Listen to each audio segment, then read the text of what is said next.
Les automobilistes éternels vaches à lait des gouvernements. Mardi, le Premier ministre a annoncé une batterie de mesures répressives pour lutter contre la mortalité routière. Une vaste opération d'enfumage peu efficace, sauf pour remplir les caisses de l'État en tapant toujours sur les mêmes. Pierre Bergerot. Réduction de la vitesse sur les routes secondaires, retenue du permis en cas d'infraction commise téléphone en main, le gouvernement réprime toujours plus les automobilistes. Mardi, en conférence de presse, le chef du gouvernement, Édouard Philippe, a affiché son ambition, sauver des vies. C'est pourquoi nous venons de décider d'y abaisser la vitesse maximale autorisée de 90 à 80 km/h. Dans l'ensemble, les experts évaluent que cette mesure peut permettre de sauver chaque jour une nouvelle vie, soit entre 350 et 400 chaque année.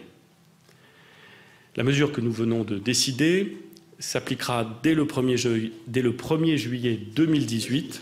Pour ce faire, il faudra changer près de 20 000 panneaux d'affichage. Les collectivités locales, déjà prises à la gorge par la suppression de la taxe d'habitation et la baisse des dotations d'État, devront débourser entre 5 et 10 millions d'euros.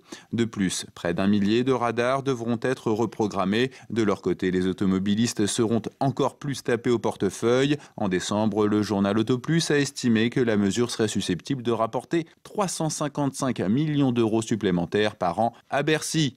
Mais le gouvernement a trouvé la parade pour faire passer la pilule. Le surplus budgétaire devrait aller en intégralité aux soins des accidentés de la route. Mais selon la Cour des comptes, plus de 50% des recettes des amendes ne sont pas directement affectées à la mission de sécurité routière. En tout cas pour Jean-Baptiste Lorca, avocat spécialiste du Code de la route qui prône davantage de pédagogie, cette mesure n'a aucune chance de fonctionner. Il dénonce par ailleurs le système répressif qui, selon lui, amène environ 1 million de personnes à conduire sans permis et donc sans assurance.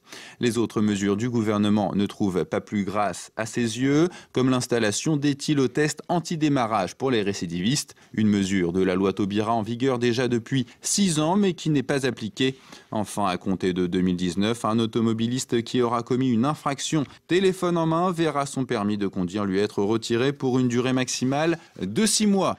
Quoi qu'il en soit, cette nouvelle batterie de mesures répressives ne s'appliquera pas ou peu à l'électorat macronien, celui des expatriés, celui des grandes villes, adeptes du Uber et autres trottinettes, mais bien aux Français de la périphérie et de la ruralité.